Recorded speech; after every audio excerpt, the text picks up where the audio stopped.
Let's combat and fight back with MELTREK. The war of the minds, they want control of the masses. And Common Core, they dumb us down in the classes. Without knowledge, we can't gain access. Build with the elders, take notes and write classes. We keep whining on the block, how it's gonna stop? Let's start supporting our own, make their supply drop. We buy stocks, then we buy blocks. Cause we know the truth and we tuned in to Dr. Maat. A BB to me, a BB Fahodie. Peace to all of my thinkers, truth speakers, and truth seekers. Welcome to another Truth to Power Talk with your sister, Dr. Maat. Thank you for joining another powerful discussion. And I have with me today another powerful guest, Dr. Raymond Winbush. How are you doing tonight, Baba? How you doing, Dr. Maat? It's always good to be here. Hey, likewise. Family, right now, take a moment out to thumb up this video. You know the way the YouTube algorithm works. The more you engage it, the more the video circulates online, okay? And make sure that you share this video. Sharing is caring. Let's get the views up and let's get the information out to the people. Also, family, if you haven't subscribed to my YouTube channel, be sure to head on over to YouTube, subscribe to my YouTube channel, hit the notification bell so that whenever I go live or upload new content, you will be notified. And if you've already subscribed to the channel, make sure that you're still subscribed, because right now on social media, man, on these platforms, they're playing a lot of games with the algorithm. They're unsubscribing people to platforms, and and so they'll unsubscribe you. And then I have people calling me, Dr. Maat, I haven't heard from you in a while. Where you been? And I'm like, I'm live at least 2 to 3 times a week. And so if you have subscribed, go back and resubscribe or confirm that you're still subscribed. All right. And if you haven't, subscribe again, hit the notification bell. Also, family, if you've missed any of my previous discussions, I've created a Truth to Power Talk playlist. Okay, go and make sure that you check that out. I brought on, Dr. Raymond Winbush. This is his second time on this platform, and we had a dynamic discussion the last time. We were talking about Black institutions, HBCUs. Are they still really for Black people? That was the discussion. And so I brought on Dr. Malefe Asante, Dr. Wade Nobles, Dr. Darity, Dr. Julianne Marvo. So all of the greats, Ababa Mwalimu Baruti, Mama Ya Baruti, Shahrazad Ali, David Banner. I mean, I've had so many people on. And so if you haven't seen any of those discussions, make sure that you go back and check out the archives. Let me see who I have in the building real quick. I see we had the Queen Mother in the building, a beautiful mind. Peace and love to you, Queen Mother. She says peace and love to everyone. I say Mizraki. I hope I didn't butcher your name. I'm from Baltimore. We have that lazy tongue. All right. And so he said, peace, doctor, peace to your family. I see Sister Donnell Williams is in the building. Another Queen Mother's in the building. She said, peace and blessings to everyone. Always learning when I tune in to Dr. Maat. Ashe. I see TK is in the building. TK said, peace and Black love, family. Ashe. Lastly, I see Algoner Altry says, peace, everyone. Looking forward to today's build. Speaking of today's build, you see the title, The Reparations Conversation and Fight Ain't New. And yes, I said ain't. Yes, I said ain't. The reparations conversation and fight, the fight for reparations, it ain't new, family. It ain't new. Our ancestors have been talking about reparations and fighting for reparations ever since, and Dr. Winbush educated me. I went back to the 1800s. He said all the way back to the 1700s. They've been having this discussion and people have been fighting, for reparations. And so I brought on Dr. Raymond Winbush because he has an entire book out that's talking about reparations. Dr. Winbush, could you tell us about the book? And I see it's right there, right behind you, right beside Dr. Francis Cress Wilson. Could you tell us about your book, Doc? Should America Pay was written right after Randall Robinson, my friend who made his transition just a couple of weeks ago, wrote the book, The Debt, What America Owed Black People. And I answered the question a couple of years later with the book, Should America Pay? The Debt That America Owes Us. Right after I had published that, I found Belinda Royale, who in 1782, Dr. Maat, sued for reparations in her state of Massachusetts, where she had been enslaved. And so I wrote a separate book called Belinda's Petition, which is a smaller, quick overview of reparations since 1780. Wow. And you said this sister actually won her case. Yeah, see, I think that we think that reparations is something that kind of came out of the Black nationalist movement of the 1960s or something like that. The earliest that we can trace as a written petition for reparations is 1780, even before Belinda, and a sister by the name of Elizabeth Mumbet. She was the second step grandmother of W.E.B. Du Bois. She was sued for her freedom in Massachusetts, very near where Du Bois was born, and won the case. She won the equivalent of 3 years of salary for the time she got her freedom, as well as 3 years of severance pay, if you please, for suing for her freedom. Um, you see, like a couple of years later, uh, um, let's see, I'm gonna make sure I get this right. Belinda Royale sued for her freedom from a guy named Isaac Royale, who lived in Massachusetts as well. In fact, when he died, he left all of his money to found what is now Harvard Law School. So all of these things are, I mean, reparations in this country they're at least 240 years old, the struggle for Mm, And wasn't there also a court case? I believe the sister's name, I have it in the back, Callie, someone named them. Callie Callie. House. Yes, Callie House. Immediately after the Civil War, Callie House started a movement uh, to try to get pensions for those who had been enslaved. She sued the government for, I think, $58 million. And it was, she wanted to give that money for every pound of cotton that enslaved Africans had picked during the Civil War. She was put in prison, and at that time she had over 600,000 people who sued and signed their name to a petition, and she was put in prison at that time because they accused her of mail fraud because she had organized 600,000 people. And mind you, this is in let's say about 1904, 1905. And she was put in prison by a guy by the name of J. Edgar Hoover. It was one of his first cases. And he later on, as you know, helped get Marcus Garvey, extradited out of this country back to Jamaica for almost the same thing. So reparations has been throughout our history. Callie House, there's a book by Mary Frances Berry called My Face is Black and True, which is a biography of Callie House. Okay. And what's the name of it again, Bob? I'm sorry. My Face is Black and True by Mary Frances Berry. When you look at it, there's three great women that really pioneered the reparations movement. One is Belinda, who I mentioned, Callie House, and then Queen Mother Moore, who was second, only one of two women that spoke at the Million Man March. And she, fought for reparations for years. When John F. Kennedy was president of the United States, she actually presented a petition to him with over 1 million signatures because it was the 100th anniversary of the Emancipation Proclamation.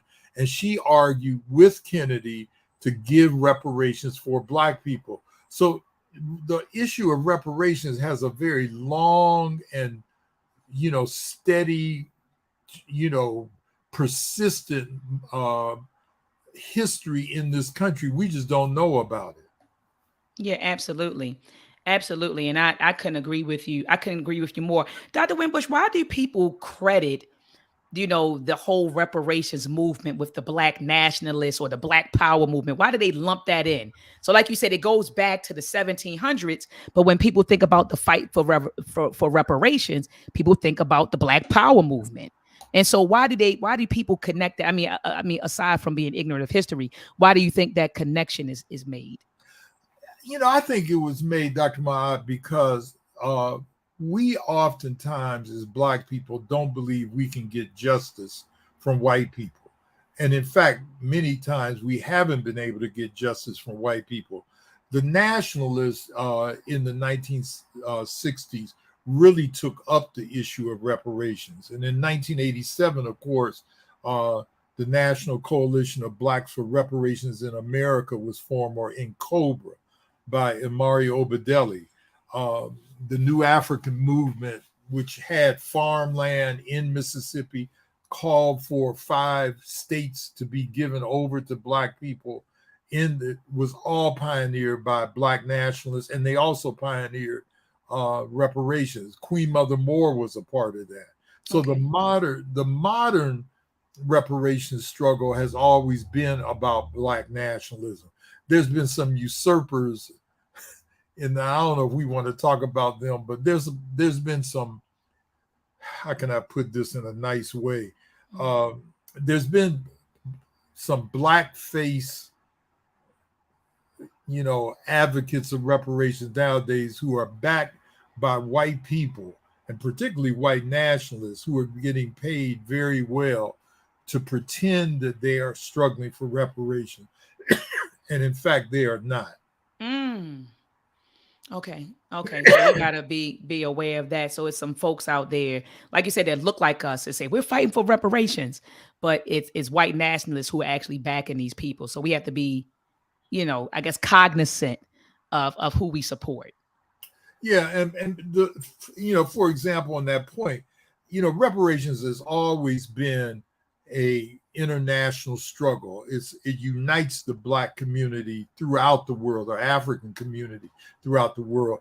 I've seen Black folk talk about reparations in Africa, South America, the Caribbean, and so forth. So it's always been an international movement. These new, kind of Johnny-come-latelys to the movement have said we should only focus on reparations for Africans in America. And that's simply, that's ahistorical.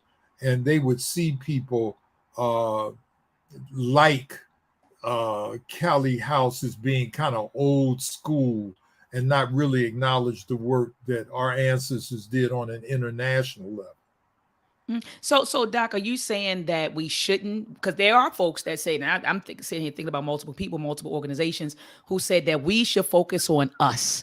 Let's focus us, get reparations from this government, and then our brothers and sisters, wherever they are, so if they're in Jamaica, get your stuff from the British. If you over in Sierra Leone, you get it from the French. If you in Nigeria, go at the Brits. So you all fight your battle, and then we fight our battle here. You're saying, Dr. Winbush, that's not what we should do.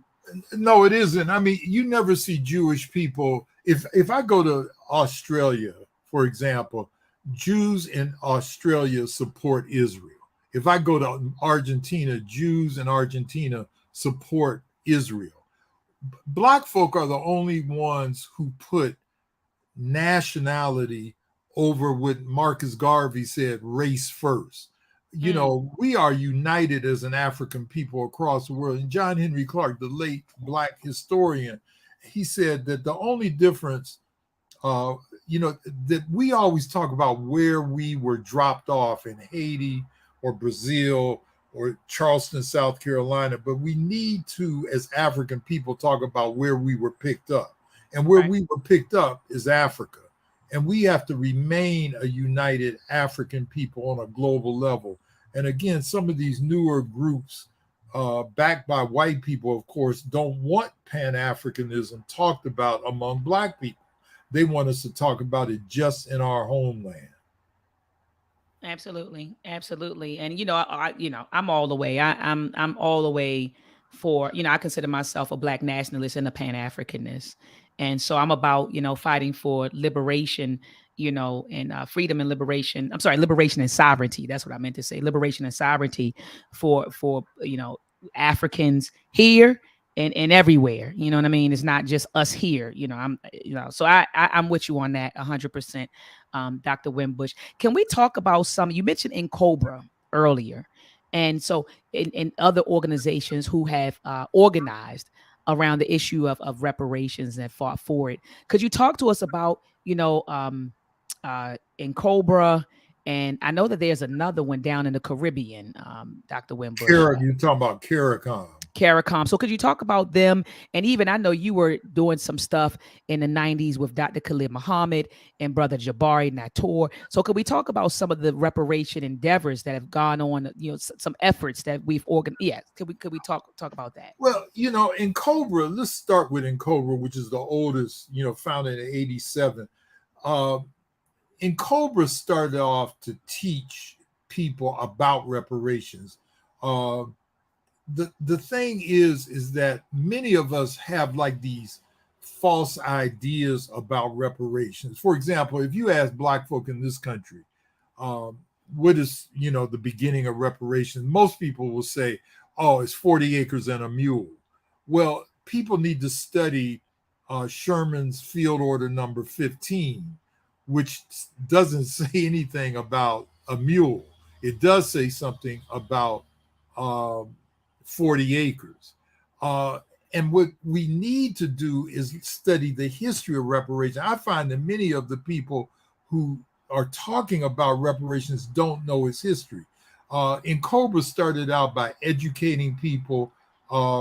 It also did HR 40, the late John Conyers pushed for this.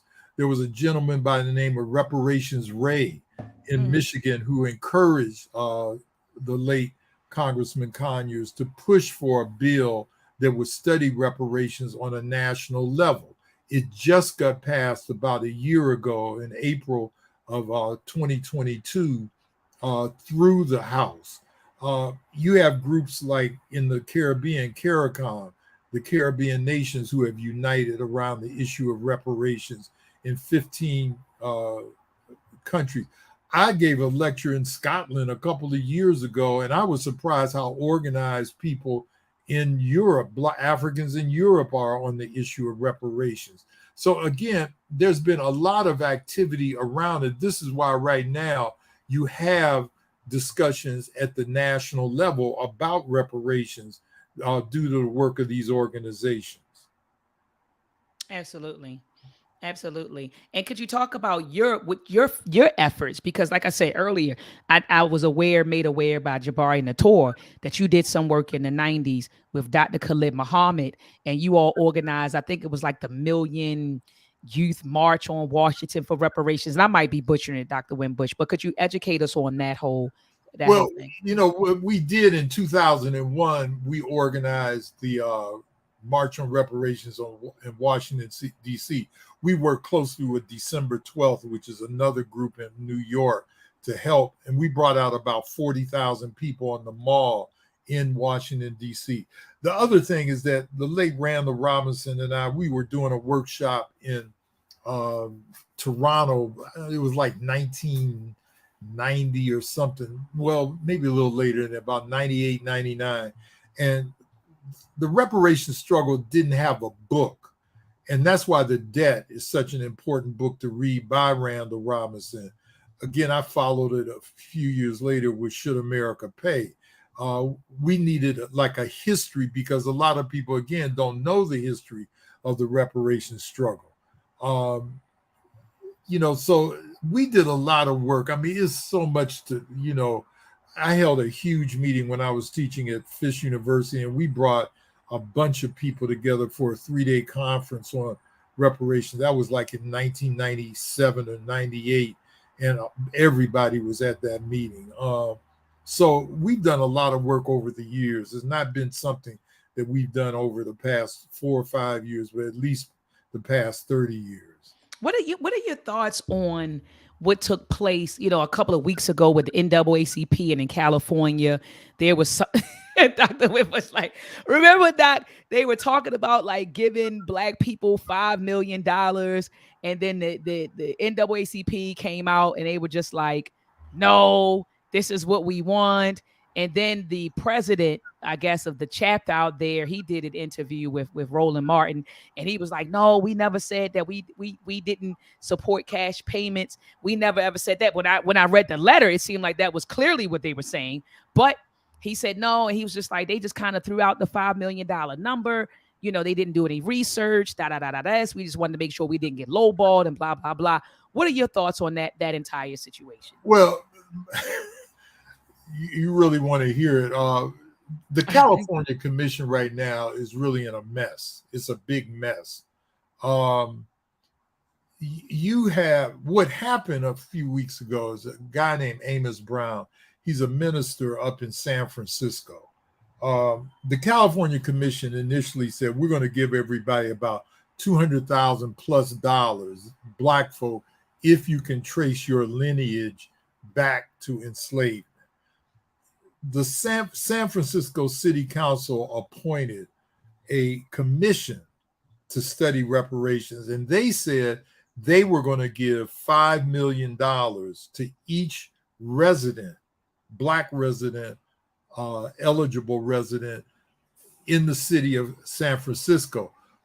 Amos Brown, who is the pastor of Kamala Harris, by the way, then said, well, he was against that. The national NAACP said they did not endorse the letter that Amos Brown, wrote against the $5 million. He thought the money was out of line. But see, again, that's why I say the commission is really in a mess. So the commission, let me just finish this.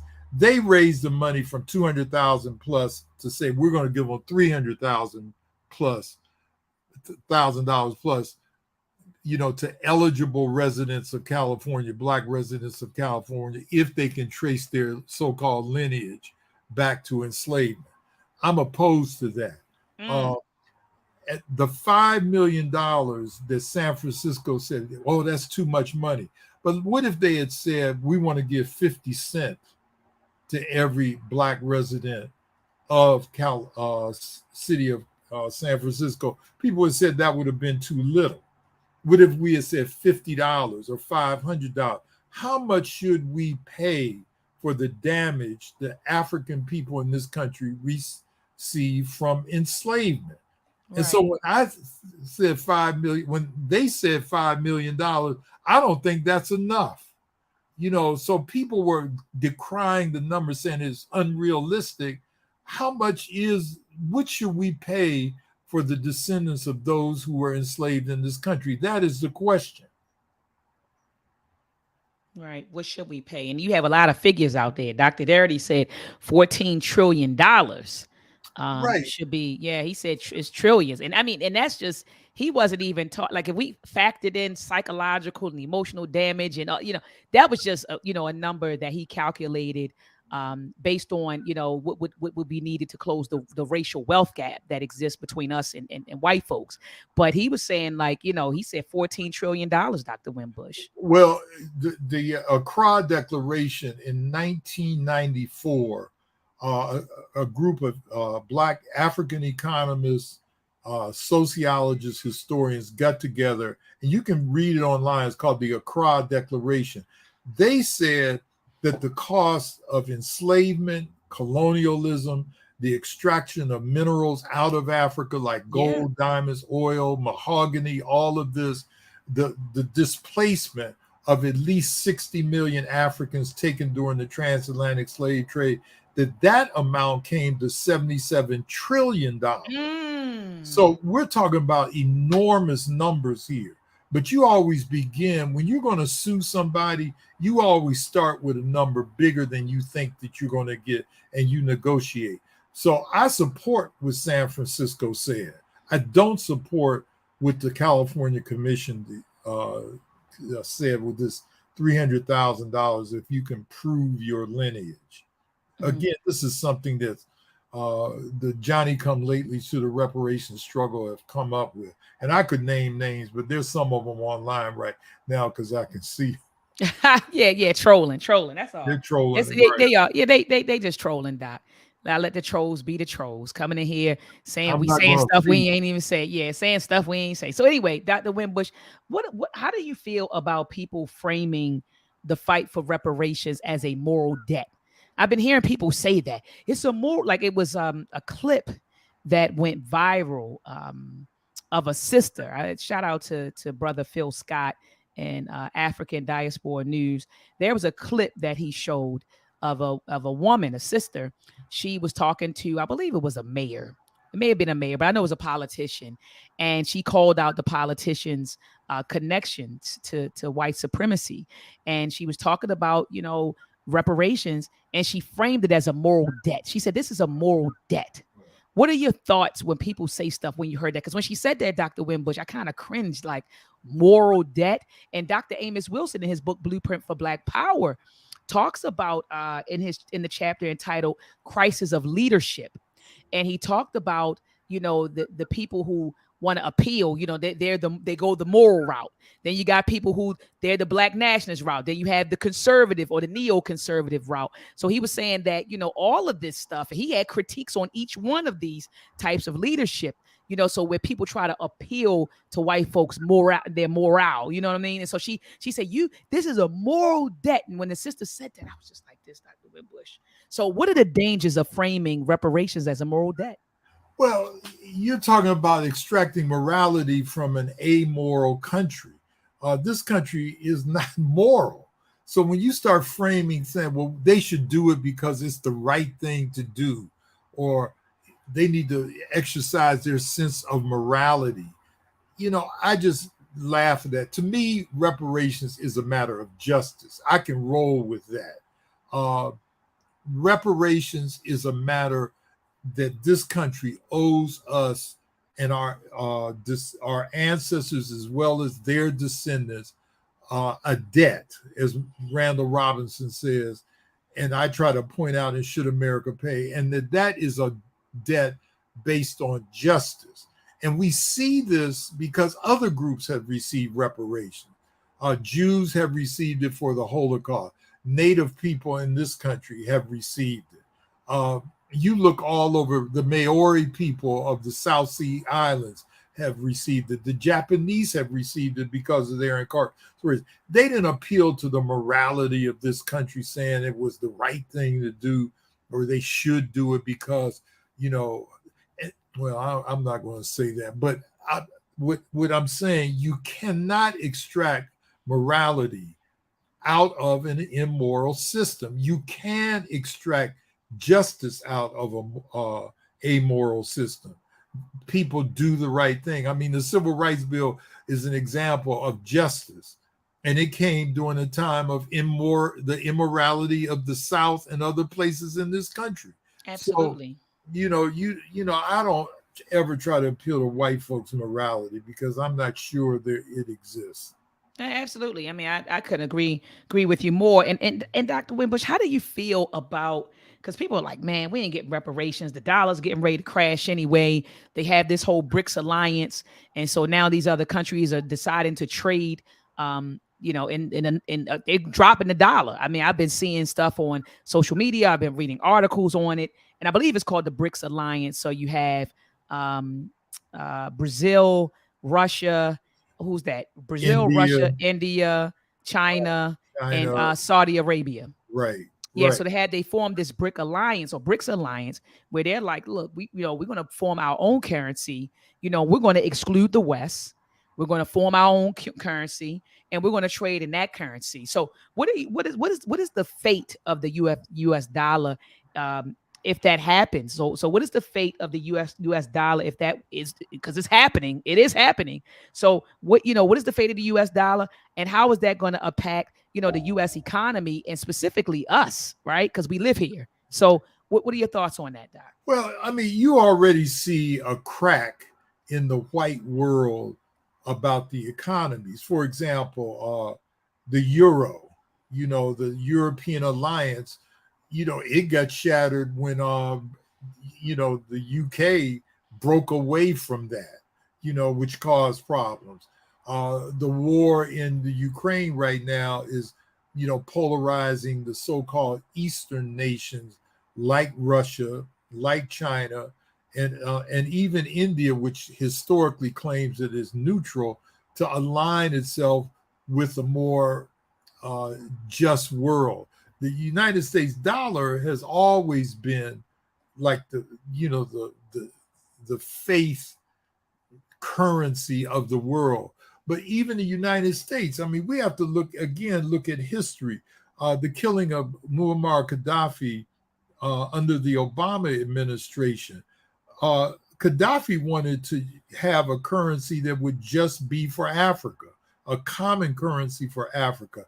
And when he started talking about that, that's when he was assassinated.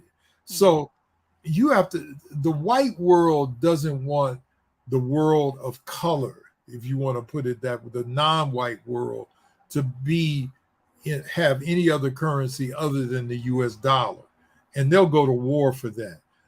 The fate of the US dollar right now, I mean, we're in a inflationary period right now. The cyber currency market has collapsed probably. I saw that.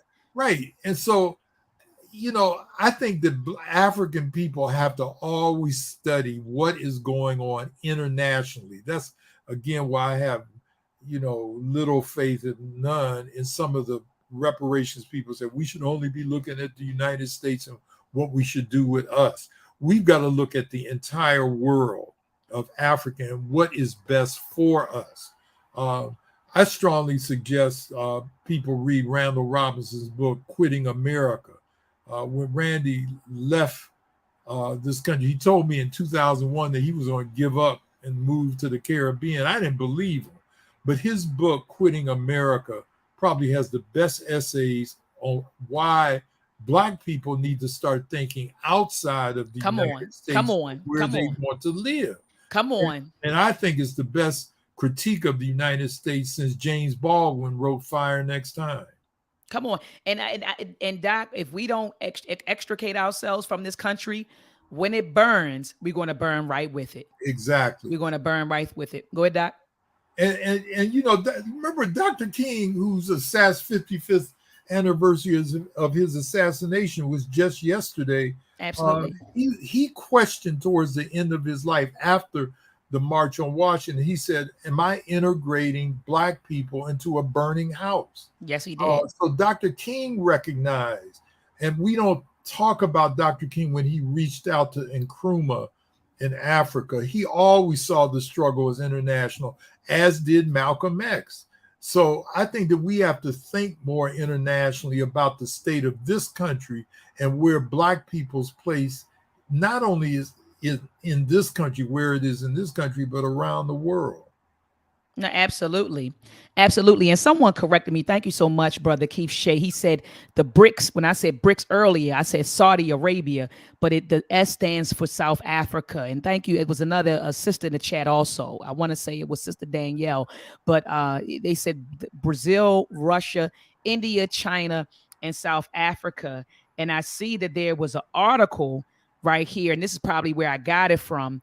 It says Saudi Arabia cuts tie with the United States for economic independence. So I think that I had Saudi Arabia in my brain. But thank you so much, Brother Keith, for that. And so anyway, I definitely, Doc, these books. You're like a walking encyclopedia. Every time I talk to you, you're like a walking library. So you named about 3 books during this discussion that I need to grab, including yours, actually 4. So you wrote a book about, you said, Sister Belinda, who fought for reparations. Right. Then you said it was one of your colleagues who passed a couple of weeks ago. He wrote a book. Yeah. No, sorry, 2 books. 2 books you wrote. Should America Pay? The book about Belinda. Belinda's petition, right? Belinda's petition. And then it was what was your colleague's book? The Debt. What America owes Black people. The Debt. And then you just named Quitting America. Quitting America. That's 4 books. A powerful book. Powerful book. Yeah, so you just added to my bookshelf, and I got books downstairs, and now look at this, Doc. Books on the floor, this bookshelf. So you did added 4 more books, and I know it's going to be powerful. I know they're going to be powerful. Yeah, but I do agree with you that we need to think, Black folks here, Africans in America here, that we need to be thinking globally. And I actually, there's a program that I had enrolled my students in. It's called the Connect program. And the Connect program is essentially exactly what it is, exactly what it states. It's a Connect program. And so what it does is it's a program that came out of the Office of Academic Affairs, and salute to Dr. Jakob Astaki, who introduced me to the coordinators of the program. But it's a program that connects university students here with university students around the world. So they're talking with university students in China. They're talking to university students throughout the continent of Africa, in Europe, the UK, Australia, South America, throughout the Caribbean. And what I was telling my students is you want to connect with people from around the world so that you have options. America is just not, it won't be your only option. Oh, let me get this degree and let me go work. You'll have options nationally, locally, nationally, and internationally, and so that's what I try to instill in my students. You have options. Don't limit yourself to America. You can go anywhere with a STEM degree, an electrical engineering degree. You can go anywhere and do whatever you put your mind to. And so I couldn't agree with you more that we need to think internationally. And that's what Garvey was on. Garvey was saying that. Garvey was just like, no, we connecting. Look, we're going to get these ships. We're going to start conducting international trade. We're going to form alliances and connections with our brothers on the continent. Some people wanted to repatriate there. And so he was thinking internationally. And not only was he thinking it, he was moving internationally. And so that's the blueprint. And so that brings me to something that I want to say. Dr. Winbush, sometimes the more I study history, the more I feel like we're on a hamster wheel. The more I study history.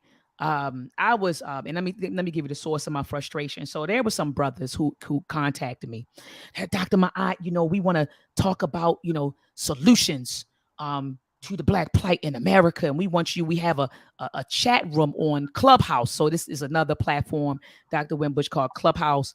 And people hold discussions and, and stuff like that. And so they sent me a link and I said, okay, I'm always, especially with young brothers, 20s, 30s. And so I'm like, cool, I'll hop on.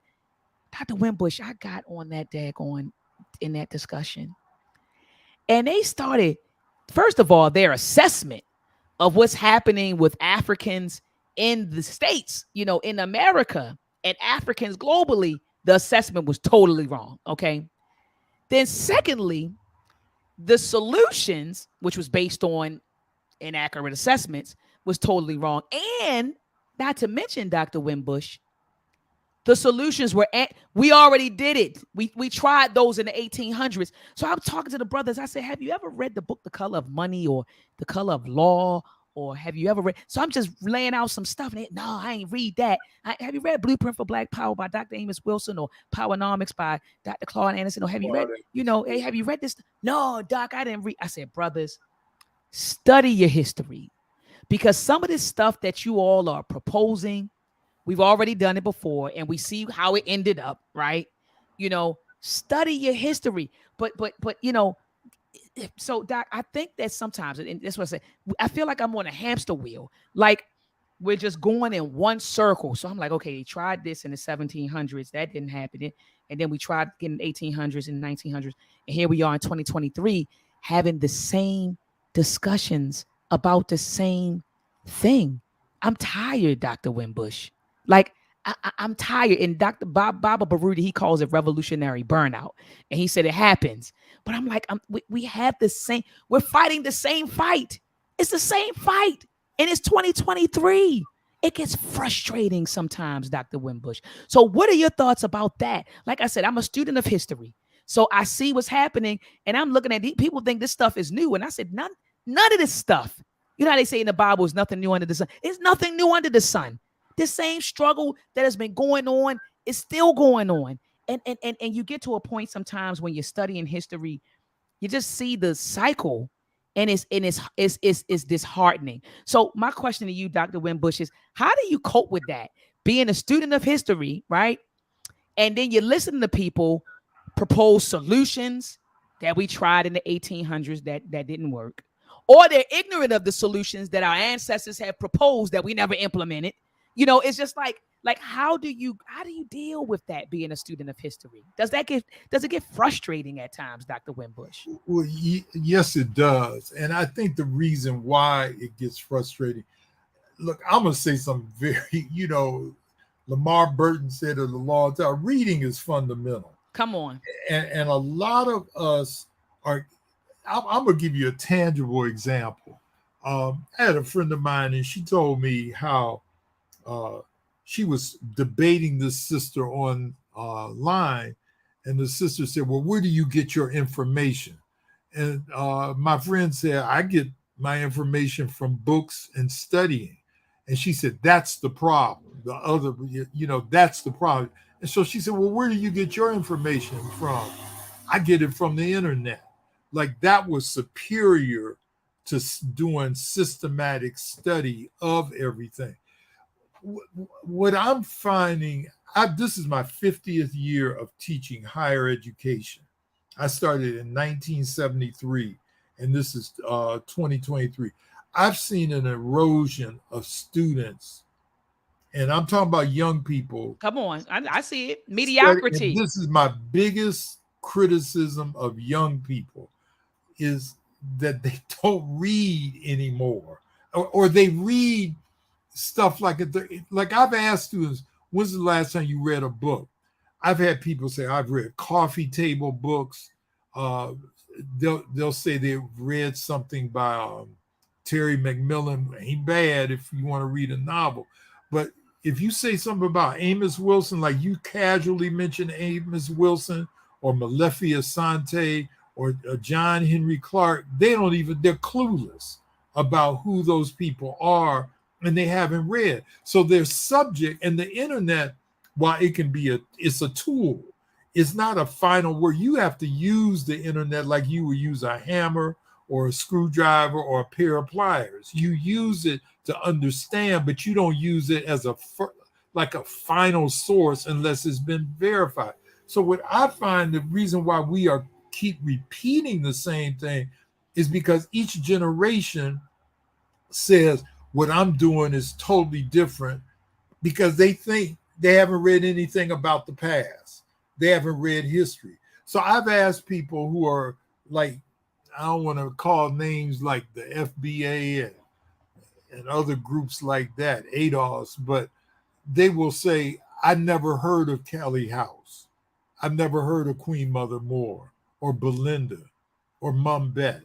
And if you don't know history, like Malcolm said, it's our best teacher. He didn't say it was one of our best teacher. It is our best teacher. So we keep repeating something simply because we don't know what has happened in the past. And then every once in a while, we'll have unique people emerge, like a Marcus Garvey, like a Malcolm X, who will start us off in a different direction. But those people know their history, and many of us right now don't. I've had students right now, and I hate to say this reflects on Morgan State where I teach, but they'll say, Doc, the earth is flat. And they believe that. They believe it. And they'll say, Kyrie Irving said it was flat. Shaquille O'Neal said it was flat. So I guess if somebody says something that's half, and I said, well, what have you studied? Have you ever, been more than 30,000 feet in the air? No, I haven't. I've seen the curvature of the earth. Well, it's not that it's flat. It's like a dome, Dr. Winbush, in Antarctica. And they'll go into this lengthy discussion about why the earth is flat. I've heard Black folk, and I know I'm going to step on some of the people that might be in the chat room, but they'll say, well, we are the original Americans. We're Native American.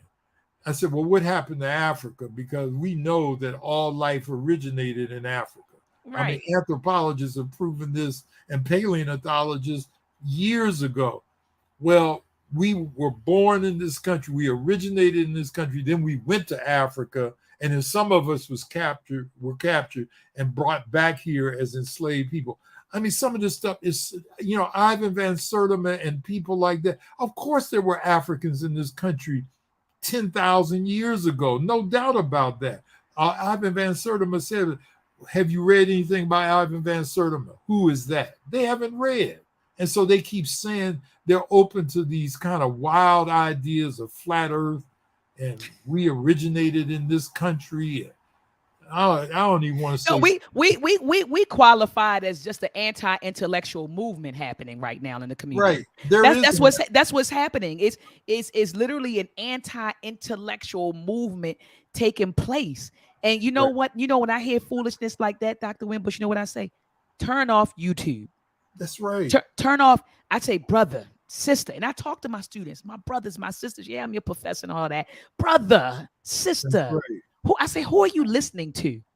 Oh, Doc, it's a YouTuber by the name of I'm just trying to make it up. Make it up. Yeah, Zaka Chaka Chaka. Right. This YouTuber I've been listening to talked about, and they made some really good points. And in my mind, I'm thinking, to an ignorant person or a foolish person, it sounds intelligent. It sounds intelligent when you lack critical thinking skills. That's right. You know, and so I tell, you know, I was on a live stream last Friday with my students. And for those of you who did not see that live stream, go back and check it out. Matter of fact, what I'll do is I'll drop the link in the chat. I'll drop the link in the chat so you all can go back. I had my students on there, and I talked about the importance of developing critical thinking skills, because critical thinking skills will guard you against the misinformation and disinformation that you see online. But if you're a person who lack critical thinking skills, I know everybody say, I can think. Now, 95% of y'all ain't thinking, okay? And then to say critically thinking, that's another layer. You know what I mean? Now, I tell my students all the time, I say, we believe and feel more than we think. Thinking is a skill. Exactly. Thinking is a skill. Most of us feel and believe more than we think. And so I tell people that our greatest, I guess, protection, right? Our strongest protection against this misinformation and disinformation that we see online is developing critical thinking skills. And I'm not talking about the lowest level of thinking where you just remember and regurgitate. I'm talking about being able to understand, analyze, evaluate, right? Apply those higher order thinking skills that aren't being cultivated in the food system. You know, I totally agree with you. And see, Dr. Maat, it gets to a point that is very difficult sometimes to even talk to somebody who they don't have those critical skills. John Henry Clark said, in one sense, he said, I debate my equals, all others I teach. Come on. And sometimes you can't debate with somebody. It's like talking Greek in a Chinese restaurant in France. You just can't connect with the person at any level because they haven't read anything. Right. So it's really difficult to do that. Yeah. And then they got the nerve to want to debate you. Like, I'm with Dr. John Henry Clark. They want to debate you. And then you, like you said, how can we connect? You're not even well read. And it's no disrespect. It's not me being condescending. It's no disrespect. It's just we're not in the same, we're not in the same arena. We're not. Everyone, I always say this to my students, we're all on a journey. And some of us are just in different places. That's right. And that's okay. That's okay. We're all on this journey that we call life. And some of us are in different periods of our life. Because I'm sure, Dr. Winbush, if you had a conversation with me, 20 years ago, you'd just say, oh my goodness, what is this girl thinking? I mean, where is she at? But I was in a different place, a different space than I am now. And so, so that's why some folks, I'm telling you, I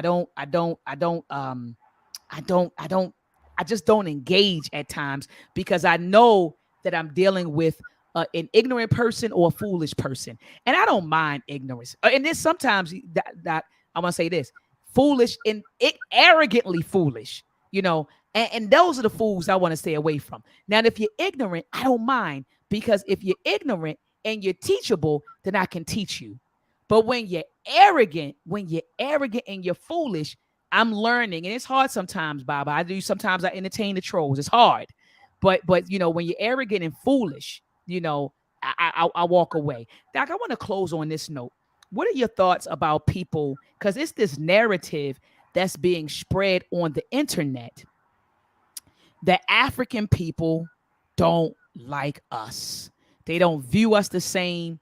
They don't like us. And I laugh when I hear it, because I've been to the continent, a few times. I'll be going back again, either in May or August. I plan on going back and doing some work over there.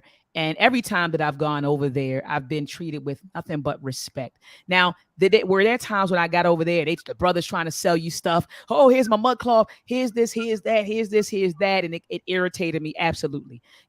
But more than likely, when 9 times out of 10, Doc, when I'm there, I'm enjoying myself. Do I believe that there is an element of African people who don't view us as they view themselves? Absolutely.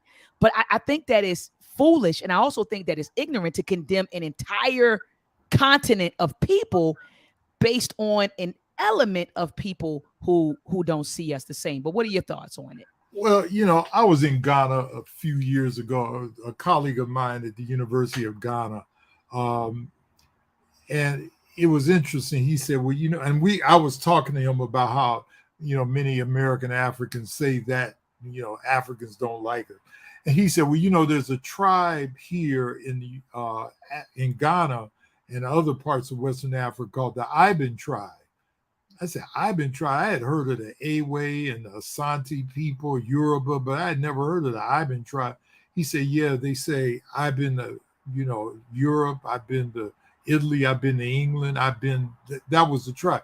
And he said, many of the Africans that come over here, not all, but many of them are from the wealthier classes, and they tend to look down on not only those who are,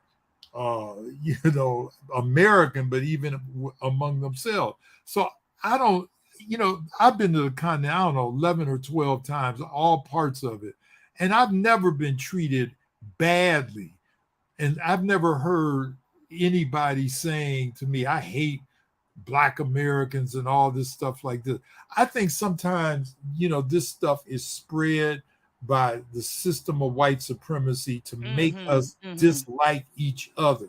Just like in this country, we start looking at division. Oh, they so country. I'm from the city. You AKA, I'm Delta.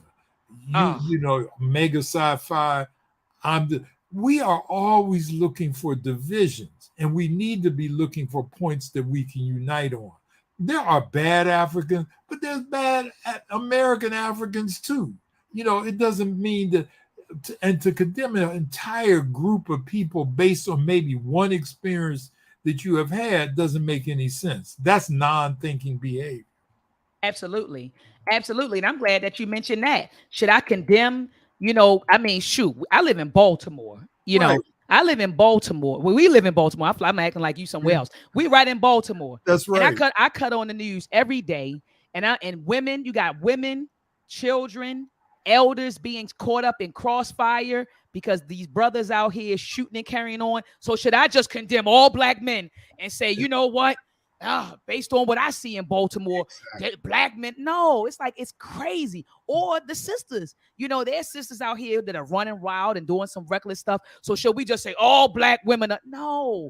And so Not it's the at same all. thing, like you said, with the brothers and sisters over there. You got bad people anywhere that you go. So and I don't know why we think, Dr. Winbush, that is different when we go to the continent. So, for example, there were some brothers and sisters in 2019. I went to Ghana with them, and we were staying at, I want to say it's called One Africa. Was it in Accra? Yeah, it was in Cape Coast. Cape Coast, okay. Cape Coast, One Africa. And it was like, a sister, she repatriated there with her husband.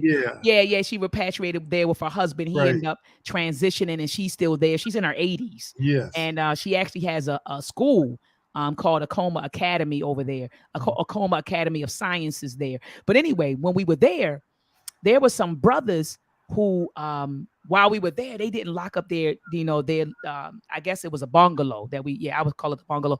They didn't lock it. They didn't secure it. And they went to sleep at night. And some people ran up there and took their stuff. Right. Mm-hmm. So we asked them, we said, well, would you have done that in the States?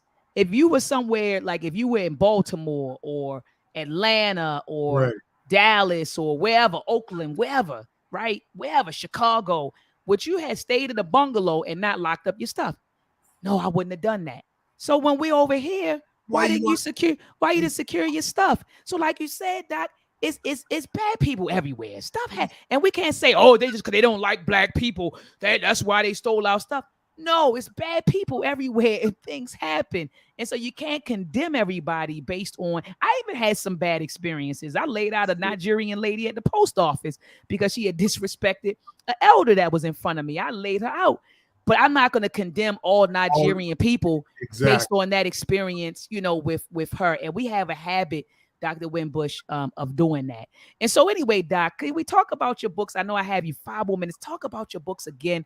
Tell us about every book that you've written, a little blurb really quickly, and then we'll close out, Dr. Winbush. Well, I've written 4 books. The first one was The Warrior Method. It's a book about black boys, about how to raise healthy black boys. After that, I did Should America Pay, which we've talked about. It's a book about reparations.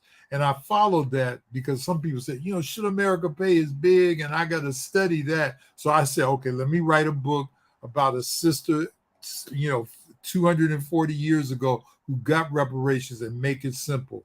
And so that was Belinda's petition. And my latest book is about my dear friend who made her transition a few years ago, Dr. Frances Cress Welsing. I gathered together a group of people who knew Dr. Welsing, and what I did, told them to each write a chapter about her, and they did. So those are the 4 books. I'm thinking about writing a book right now for children to understand white supremacy. It's in the making right now. If you write that book, Dr. Winbush, let me know, because I have a company, Ed Enemy Productions, and that's what we do. We create educational content for children. Really? And so we have books, we have films, we have all kinds of stuff, Dr. Winbush. And so I'll send you some links to check it out. But when you write it, I would definitely like to grab, at least maybe 100 copies from you when you write it and put it out there, put it out there and promote it. And so I appreciate all that. But where can we find your books? Where can we find? Well, I always encourage people to go to black bookstores, but there's so many black bookstores that are closing now. You can find them on Amazon and places like that, but try to buy them from a black author, a black bookstore somewhere in this country, even though many of them are closing. So does Everyone's Place carry all of your books? Like if I go to Baba Nati and say, give me everything that Dr. Raymond Winbush wrote, does he have it? Yes. Okay. All right, family. Look, he did a few months ago. Okay. Yeah. Okay. Well, family, look, I'm going to put Everyone's Place. I'm going to put Everyone's Place information in the chat. Family, they ship around the world. Okay. They ship everywhere. Everyone's Place right here. African Cultural Center in Baltimore. This is their telephone number, family. And you can order. Here you go. Hold on. I just grabbed it. This is Everyone's Place telephone number. You can call them and place an order. Okay. You can place an order, your order on the phone, and they'll ship everywhere. They even ship into the prisons. I've actually went down there and had some books shipped to some brothers in the prison. So make sure, family, that you get his books. Get his books. And Doc, when you write another one, let me know.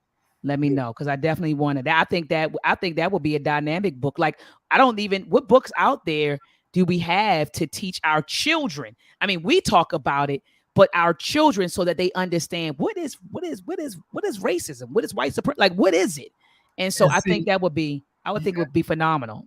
And you've got white people writing books like Harry Potter to teach young white people to be racist. And I know that's a controversial saying, but I could deconstruct Harry Potter for you and look at how it teaches white supremacy. I would love to bring you back and we talk about that, maybe in a couple of weeks after the semester. And I know it's like the semester is hectic, but after the semester is over, I would love for you to come on and deconstruct that. So you're actually making me want to watch it. I didn't watch the films. Well, the forces of darkness. I wonder who that is. So we got to talk about that. Dr. Welsing and I talked about that years ago about Harry Potter.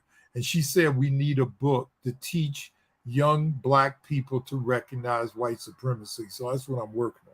And if you need some help with that, Dr. Winbush, I'll be calling on you. Yeah, let me know. Like, we got some folks that can write a chapter. I got some powerful folks, some PhD folks, some folks from Tuskegee. And we can get busy. We can get busy and write some chapters in that book for you if you Let's like. Let's do it. I'm serious. I'm dead serious too. Let's do it and let's talk. Let me drop a bomb for you. Fire! Fire! Fire! Fire! Beautiful, beautiful, beautiful discussion. Beautiful discussion. Dr. Winbush, do you have any closing words for the listening audience? Yeah, one book I think that is unread a lot but needs to be read is a book by Dr. Wabogo entitled Cold Wind from the North. If you have a chance, buy that book, Cold Wind from the North by Dr. Wabogo, because it talks about the prehistoric nature of white supremacy, that this is not something that started 100 years ago or during enslavement, but something that started a long time ago. Dr. Wabogo's book, again, Cold Wind from the North, if you have the chance to read that book too. So you gave me 5 books. That's the fifth. That's another one. Well, thank you so much, Dr. Winbush, for taking time out of your busy schedule. Family, I called Dr. Winbush literally like a couple of days ago. Like, Doc, can you come on and let's talk about this? He said, all right, and so, Doc, I just appreciate that. I appreciate you. I appreciate all of the work that you have done and all of the work that you're doing, and I appreciate your wisdom. I appreciate your time. I appreciate your energy, because you could have been somewhere else doing something else, but you're here, with us and just sharing your wisdom. And so we love you. We appreciate you. We value you. And I look forward to our next discussion. And you keep doing the work that you do. Is very important to teach our people. Absolutely. I got to bring you on board. Absolutely. I got to bring you on board for the ASAFO training camp. That's also hold on. I just want to show you what I'm doing now. Okay. I want to show you really quickly. I know you got to get ready to go. Hold on. Just want to show you this. And I don't think it's ready because we did a touch up. But look at this. I co-founded this camp called the ASAFO training camp, wow, which focuses on manhood development in young boys between the ages of 12 and 14. Baba Imhotep and myself, we launched this camp last summer. And so we're going to be doing it again this summer. Look at this. It's all right, boy. Look at this. I'm not playing around. Look at this. We're not playing around. You see how they're sitting there doing chess? Yes. Playing chess, learning self-defense. This was the graduation. And you hear me talking during graduation. And then we have what are parents saying about our program. We're not playing. And look at this. Look at this, Doc. Hold on. Because this is, like I say, you inspire. I consider myself, we your children. We're your children. You inspired a generation to continue this work, Dr. Winbush. Look at this. Very important. Co-founders. You gotta tell me about that. That's great. Absolutely. Is that here in Baltimore? This here in Baltimore. This is here, right in Baltimore. We're not playing it. So I'll drop the link in the chat because we have another session coming up. This another session, Doc. This I think it's July the 30th through August the 5th. And so, and it's not just for people in the DMV area. If other people want to, bring their child to Baltimore, as long as you, get a spot and stay in Baltimore, you can. And lastly, this is the last thing I'm gonna show you, Doc, and then I the other stuff I'll show. So this is my other program right here, Conscious Ingenuity. And this is a program that utilizes STEAM, science, technology, engineering, art, and agriculture and mathematics to build confidence and capability. So you see these are my students at Morgan State University who serve as the instructors. Look at this. Kids are, exposed to coding, circuits, robotics. We just added an AI curriculum to this. Look at these results. We're building character, confidence, and capability. When we build character, our lessons are rooted in African culture, African traditions and culture. Great. Look at this. What are people saying about us? It says we're culturally responsive, hands-on curriculum. We do art. And that's when I got hooded. And so, yeah, So that's again in Baltimore. Yes, it's in Baltimore, but it's being deployed all over because we have a virtual component. Let me, I'll get some people to sign. Is there a limit to how many students you can take? Not at all. Not right now. I had the manpower because I'm right there at Morgan with my students. These are just some of my students. I have a team of about 15 students. You Dr. hit me up Winbush. with both of those links. Okay, I'll shoot. Publicize this even more. Okay, beautiful. I'll shoot you the link soon as we get off. And Doc, I know I said this is the last one, but this really is the last one because I know you got to run. No, go ahead. Hold on. This is the last one. Shop. And this is what I was talking to you about earlier. Actually, we're doing a facelift for this. So this is the work that I do outside, of Morgan. But here we go. So this is Ed Enemy Productions. And so I have a series called MELTREK. Mel is short for Melanin Trek Journey. So we're taking you on a journey to learn about the history, culture, and achievements. You got an illustrator? Oh, I have a whole team. I have a team of cartoonists, animators, writers. We need to talk. Yeah, so we're getting ready to drop our next film called Exploring the Ma'afa. Hold on. Our next film, here it is right here. MELTREK Exploring the Ma'afa. MELTREK Exploring the Ma'afa, The Arrival of the Portuguese. We're getting ready to release this film in the end of June. So I'll make sure that I get all of these links to you. Yeah, we need to talk. Definitely. Absolutely. So peace and black power to you, Dr. Winbush. I'll be in touch with you soon. All right. Take Peace. care. You can do the same. All right, family. So we had on the great Dr. Raymond Winbush. And I'm telling you, that brother has put in a lot of work. He put in a lot of work in our community. It's like, I don't know about you all, but like, these are my celebrities. I hope you all know that I bring on this platform. These are like my celebrities. So I remember telling my students, I said, if Little Dirk and Little Baby walked through the door, right, you all would go crazy. I said, you all would literally stomp over me, right? You would jump over me to get to Little Dirk and Little Baby. Those are your celebrities. My celebrities are people who advance Black people. Ashe? Those are my celebrities. So I mentioned to them Dr. Eugene Deloach. Dr. Eugene Deloach is the founder of the School of Engineering at Morgan State University. He left Howard. He was the chair of the Electrical and Computer Engineering program at Howard back in the early 80s. And he left Howard to come to Baltimore to start the School of Engineering at Morgan State. And it wasn't easy. He had to fight the state to get engineering at Morgan State University. Initially, the state was going to give the program, they were going to put the program at either Towson University or University of Maryland, Baltimore County. What do those universities have in common? Both of them are PWIs, predominantly white institutions. So what was the state really saying? The state was saying that we're not going to put it at your institution because we don't think that Black people are capable of learning engineering. And so he fought the state tooth and nail to get the school there. And not only did he establish the school, but he graduated thousands of Black engineers. You all know that Black engineers are only Black engineers are only 5% of the engineering population. Only 9% of us even work in the STEM fields. 5% of us are in engineering. 3.6% are males. 1.2% are Black females. So really, we're looking at approximately 4.8% of us. 4.8% of engineers are Black.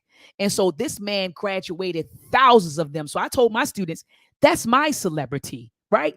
And so I say all that to say Dr. Raymond Winbush, who just got off this platform, that's another one of my celebrities. Baba Mwalimu Baruti, that's another one of my celebrities. Mama Ya Baruti, another one of my celebrities. Dr. Wade Nobles, another one of my celebrities. Okay, so I can go on and on and on of the people that I've brought on this platform. Dr. Derry, those are my celebrities, people who are pushing us ahead. Mama Marimba Annie, another Black celebrity in my book. And so anyway, family, we got to give people their flowers while they can smell them, as my mother always has said to me. And so that was a celebrity that just left our presence. And it was just an honor and a privilege to interview Dr. Winbush. And did you all see when he looked at my program and he said, yeah, that's nice. I want to do, I'll help push it and I'll get some, I'll get the word out. I was just like, dang, like that my heart jumped, like, because I hold him in very, very high regard. So anyway, family, join me back here on Sunday at 7 p.m. Eastern Standard Time. I'm going to be discussing chapter 5 with the Read Book Club. So the Read Book Club is going to be discussing chapter 5 of They Were Her Property, White Women as Slave Masters in the American South by Dr. Stephanie Jones Rogers. And so even if you don't have the book, family, still tune in.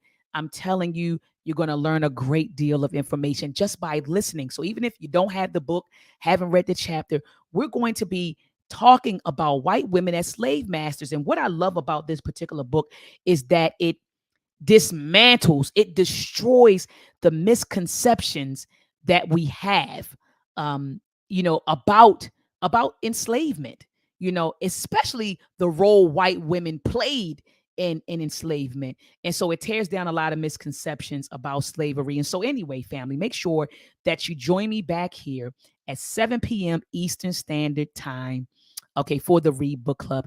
Thank you so much for tuning in. Uhuru Sasa, freedom now. Abibi Fahodie, African liberation. Have a blacktastic week and weekend, family. Peace and black power. Let's combat and fight back with MELTREK. The war of the minds, they want control of the masses. And Common Core, they dumb us down in the classes. Without knowledge, we can't gain access. Build with the elders, take notes and write classics. We keep whining on the block, how it's gonna stop? Let's start supporting our own, make their supply drop. We buy stocks, then we buy blocks. Cause we know the truth and we tuned in to Dr. Maat.